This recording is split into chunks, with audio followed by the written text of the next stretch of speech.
Okay, good afternoon, everyone. We're going to take a look at the upcoming assessments for middle schools. And I would like to share my screen and we'll get started. There will be breaks in here for questions. So if things come up, please don't hesitate. So, all right, so we're taking a look at October. These, by the way, this slide deck is linked in the agenda for today. The agenda is one of those that is running. So if you want to take a look backwards and see September, slide deck is for September is listed there, as well as the notes. And thank you, Sarah, for jumping in and kind of taking bullet point notes as to what we talk about. So things that we're going to cover. First of all, again, welcome. And just the fact that we are better together in doing this. We're going to focus today on access, but there's also going to be an update on Apple assessment, and then just kind of touching base on things that continue to be a question, but testing for Madison Promise Middle School. So our virtual students, where does that all fit in? So once again, we are definitely better in this whole process together. Raising questions is important. Not that Sarah and I can answer them all, but we do rely on each other for at least ideas. And then if we can't answer them, we find out. So let me jump right into the kind of quick things. One of the things we've done with Apple, for those of you who are not familiar, Apple is a language proficiency test for other than English. So this would be typically for DLI students. It's also been used for world language students. It's basically structured just like Access. One of the concerns that has been raised loud and clear is that there has not been professional development put in place, nor do people feel like they get the data and have access to the data in any sort of way. So before we do this, before this assessment takes place, I want to make sure that all of those concerns are addressed. And so we've been working on this. We will have things in place and on the website shortly. So the original dates for Apple are going to be put on pause. The only exception is going to be on in the next slide. But I do want to say that we also are going to be working on the protocols for using the data. We'll be sharing the data with families and then also ensuring that we know how to use the data that we get. So the biggest concern right now is with grade 8. That's always been the longest of the DLI tests because they take the full battery, which is the speaking, listening, reading, listening, and writing components. So there are 4 components of Apple. The window will be opening on December 6th for just grade 8 DLI and world languages I believe that's classroom teachers have been notified about that, but we'll have access for that. Here is the reason why. 8th graders, we'd like them to have this data in time for them to register for high school classes. So if it gives them a sense of, yeah, I'm doing okay, I'm making progress, and I'm going to keep up with this, great. If they have a feeling that they need some work to do, well, that's fine too.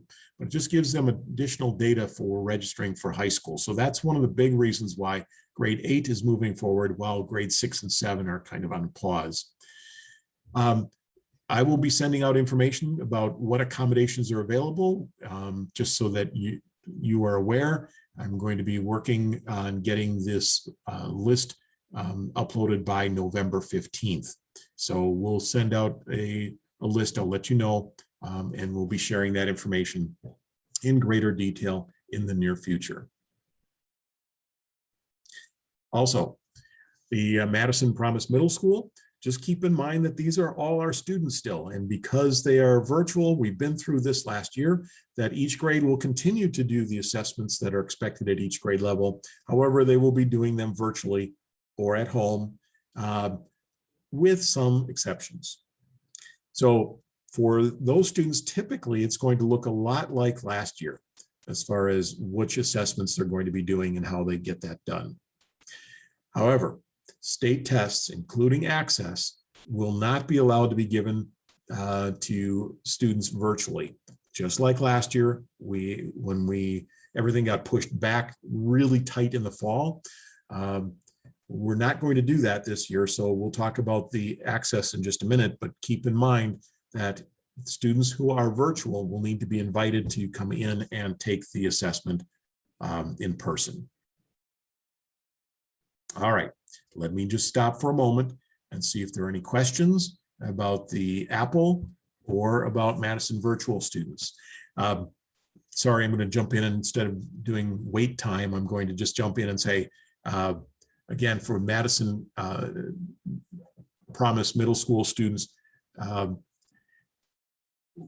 they still are our students. Each individual is pointed towards your school. So it really would be helpful if there's a question from a classroom teacher and you can answer it, great. Please do answer that. If there's a question from a classroom teacher, a virtual teacher that you cannot, please send them to us and make sure that they get the support that they need. All right, now I'm going to just be quiet for a moment and see if there's any questions.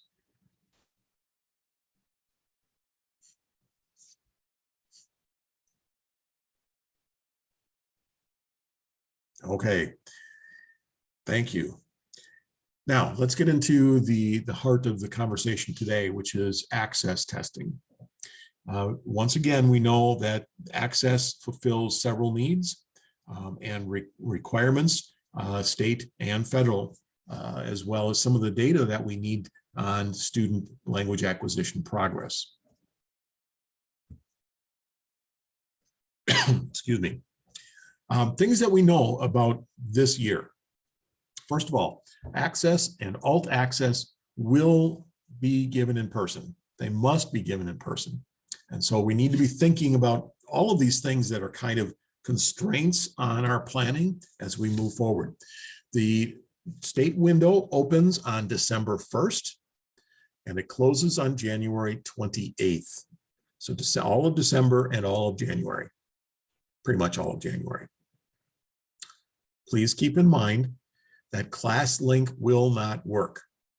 I just was in a conversation with DPI today about this very issue. And the feedback that I got was they are also extremely frustrated that this is not something that the vendor is working on. So I'm going to be doing some more pushing on this because it just makes so much sense. So keeping that in mind, please understand that just as in the past, there will be tickets that we will print and get to you so that students will be able to test and log in, etc. There will be a link for the test. I will work with tech services it'll be the same as it has been in the past, and we'll talk about where that is in our November meeting. Oh, wrong way, sorry. All right. Here are some things that are happening. Did I miss anything? Nope, sorry.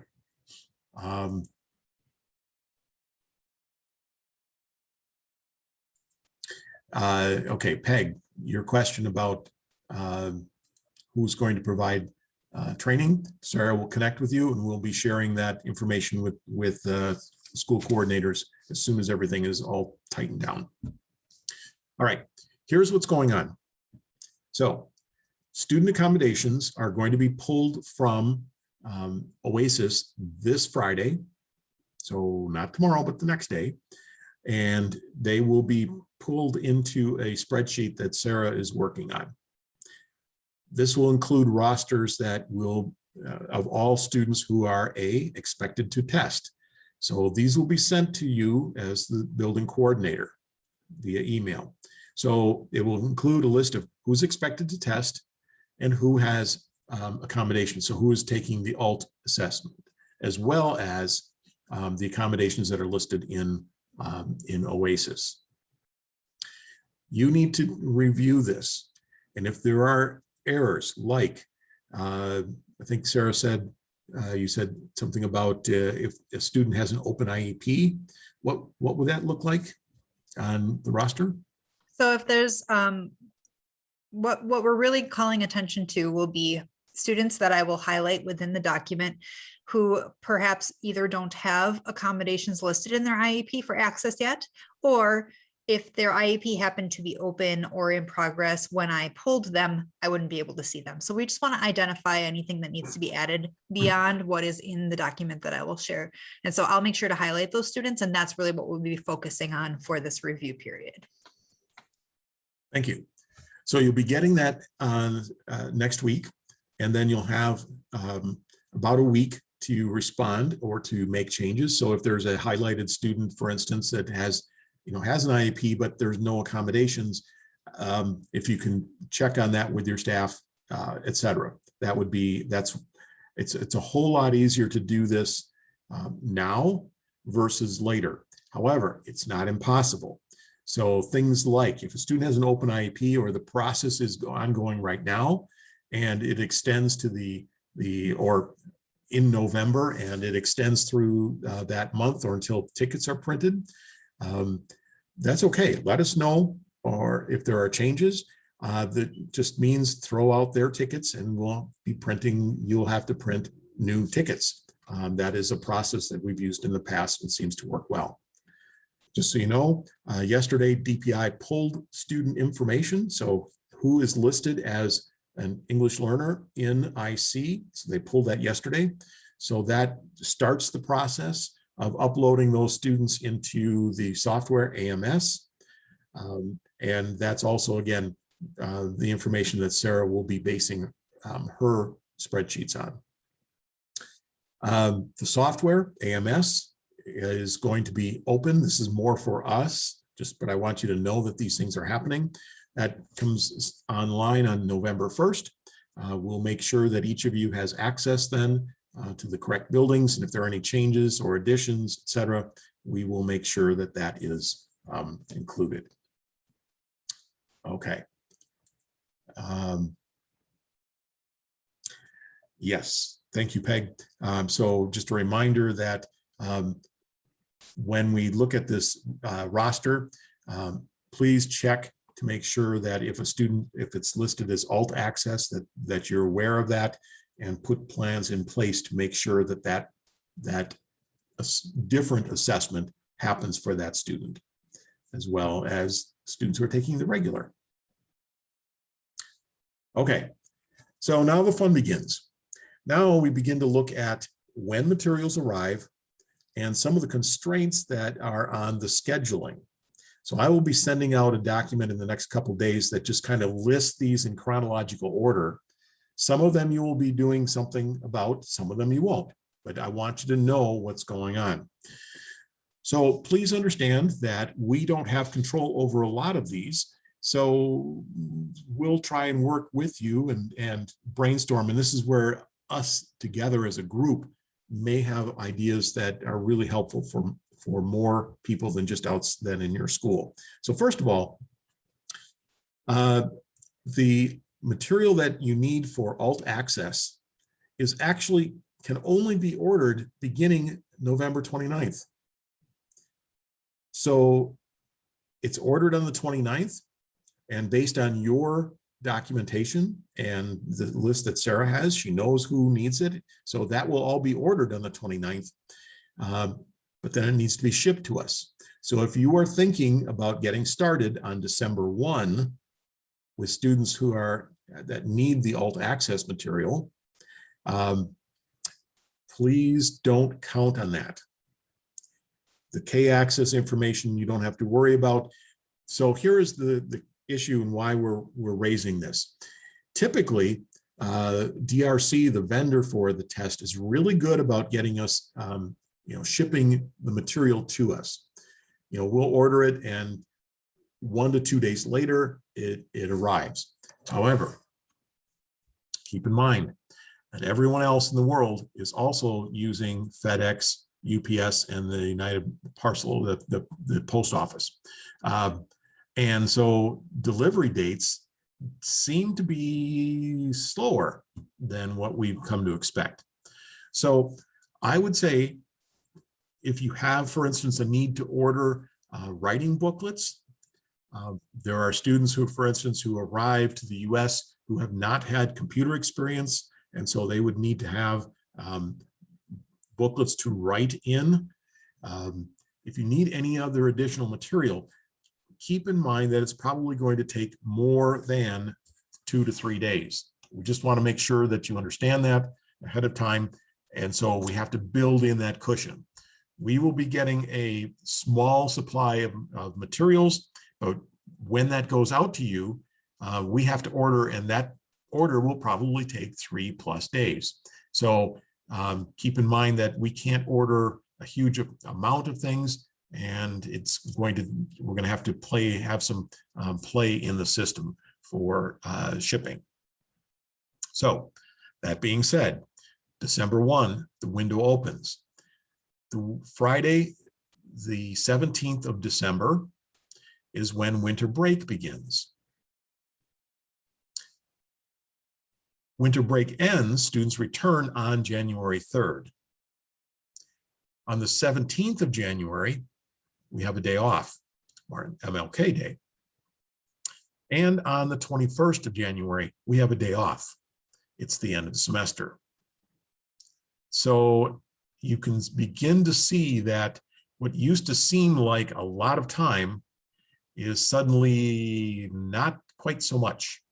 So I want you to not be anxious about this, but just be thinking. So maybe you wanted to, normally you would take the first week and just get things in place in order. Maybe we start with students who are taking the regular access and begin that online process on December 1st. You will have tickets. Students will be able to access the software with their known accommodations in the system. So start December 1 or December 2, but I would kind of try and move things as close to the front of the window as possible. So again, a reminder, and we'll go through this next in a couple of weeks when we get more information out to you, a reminder that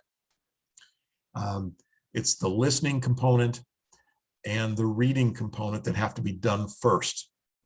And based on that, you will end up getting a placement, a tier that is going to be for the speaking and for the writing components. Okay, so think about that and start thinking about how this might look as it plays out in your school.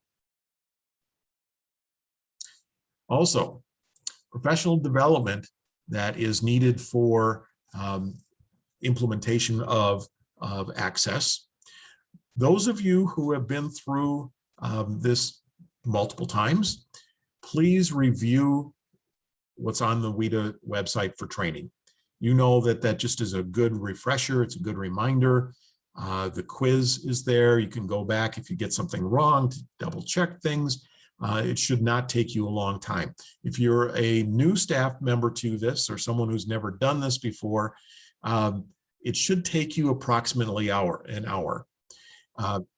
Next week, we will have a document that says, here are the pieces, the components of the professional development that are on the WIDA website.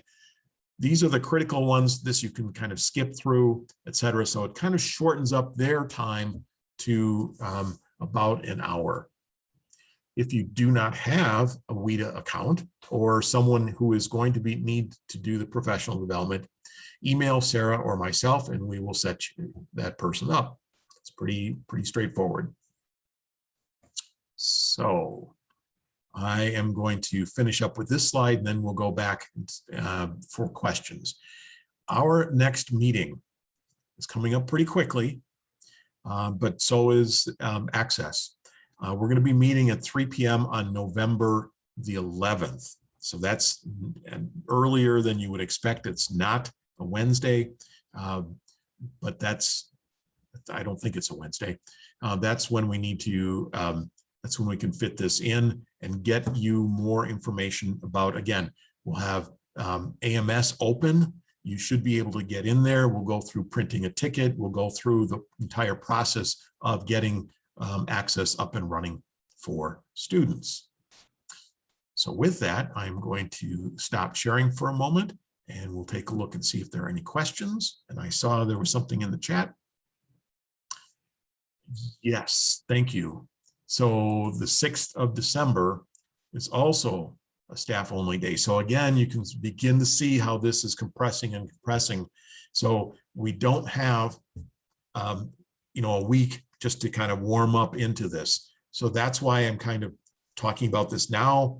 And then only in 2 weeks from now, we'll be talking about this again, because again, I want you to be thinking of how this all plays out with all these days. And normally we start winter break sometime in the 20s. We're at the 17th starting that. You will be getting, okay. Jody, go ahead. Yeah, I just have a question. So who can administer the access?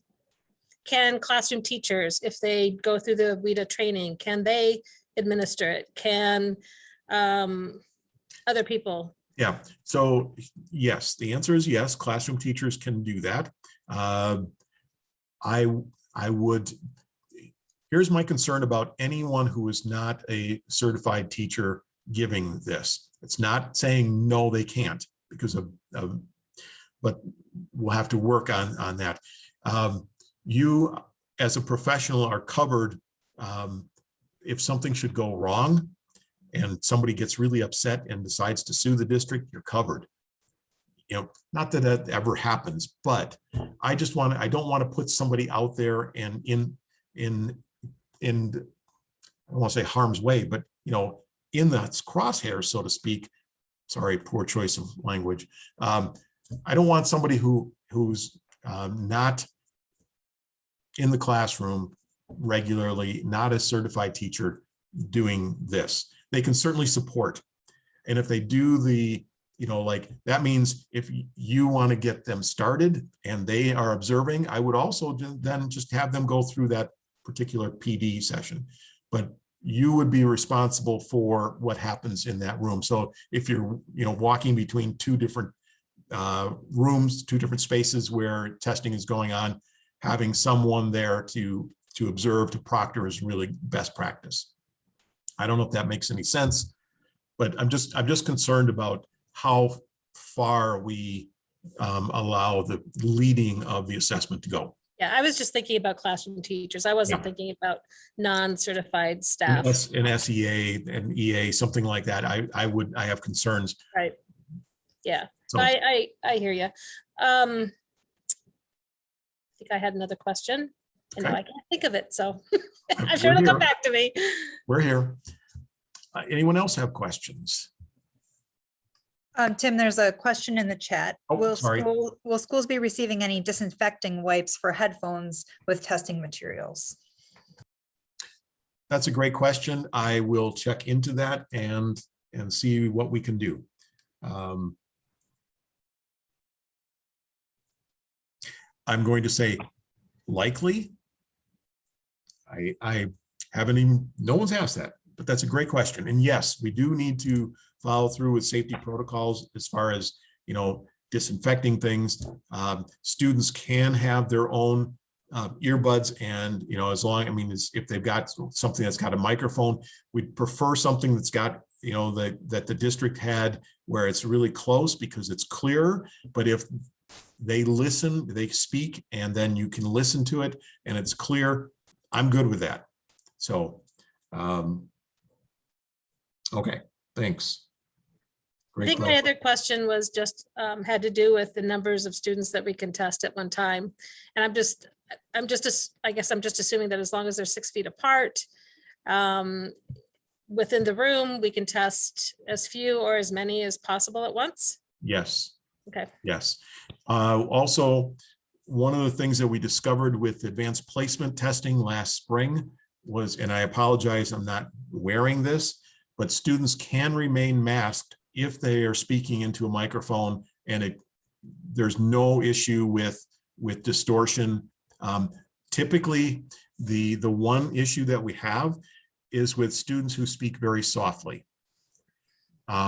Make sure that you just, especially, it doesn't matter, what they're saying. They could be speaking, they could be saying the right things, but if they're saying it so softly, it's not being picked up. It doesn't count. So just a reminder to speak clearly, to speak slowly, to speak loudly, and that they should be just fine using a mask. So what other questions do you have?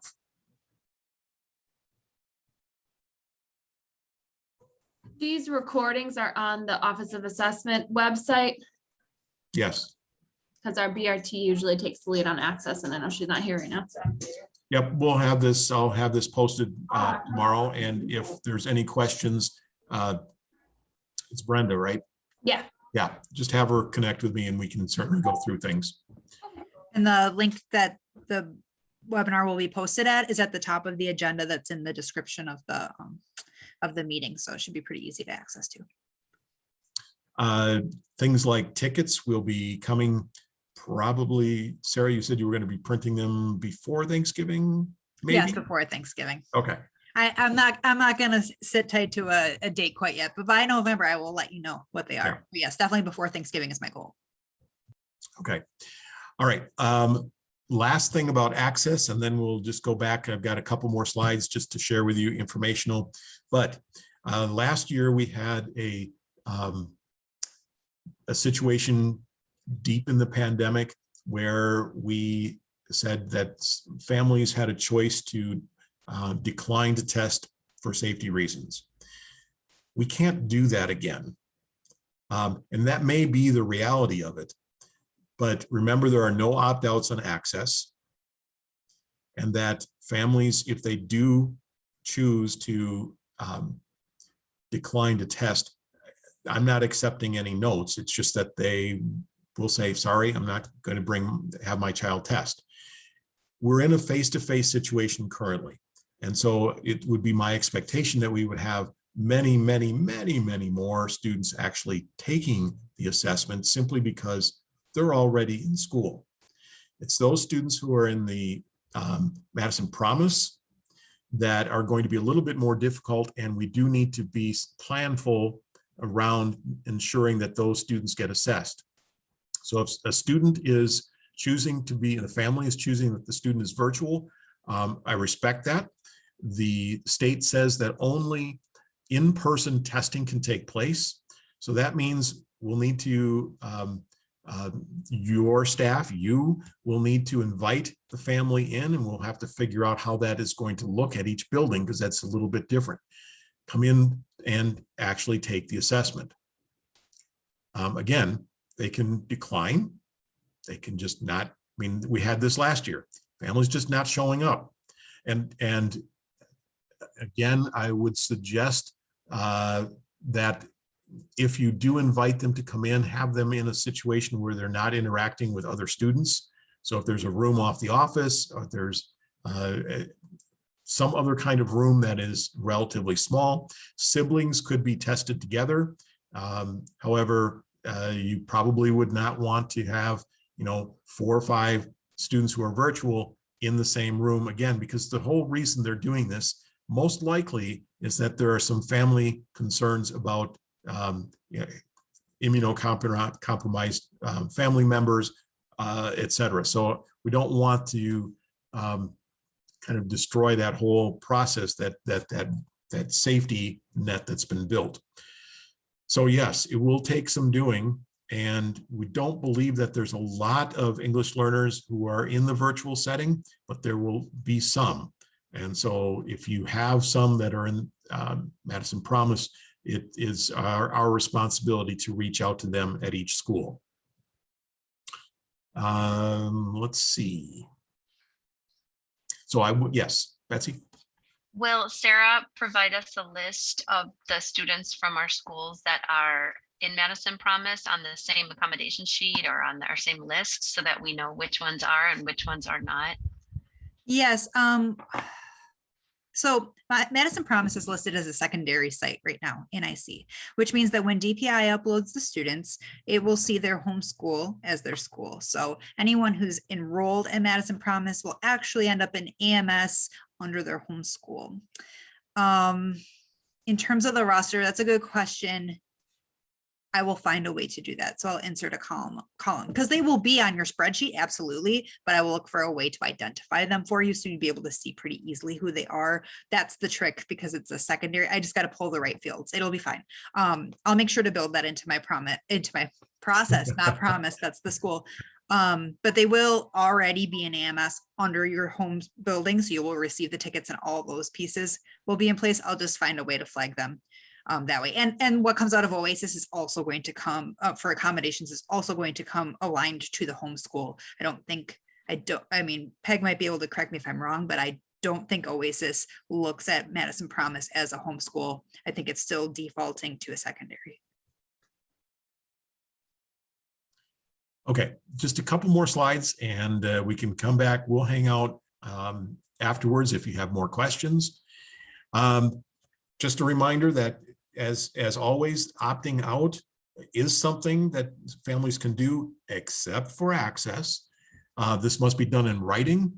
The documentation needs to be forwarded to our office. So an email is fine. If the family uses paper and writes a note, please scan that, keep the note and just send us the digital version. It does have an effect on all our schools.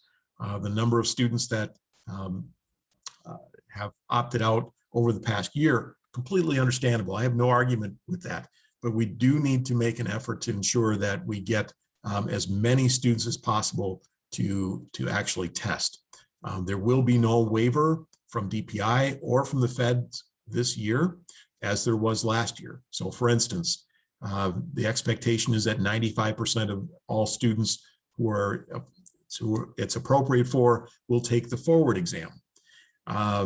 And there's a penalty at the federal level if that's not how many students, what percentage you get. At the state level, there's not, but just keep that in mind.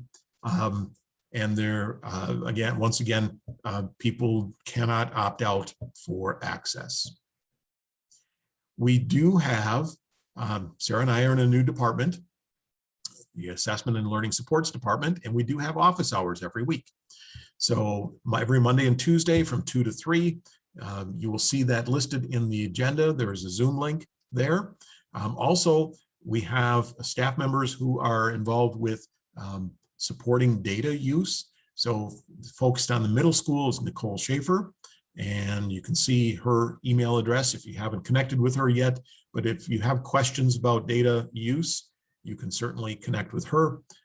If you have questions about the assessment themselves, Sarah and I are around to help out. And thank you for your time. I'm going to stop sharing. And I want to just quickly clarify that those office hours are Mondays and Wednesdays. I'm sorry, did I said That's something okay. wrong? It's Okay. all right in the slides and on the agenda. Just wanted to clarify. I just need to read correctly. That's all. So, Okay. okay. Let's stop the recording and then we'll just open it up for other questions if there are others. Thanks.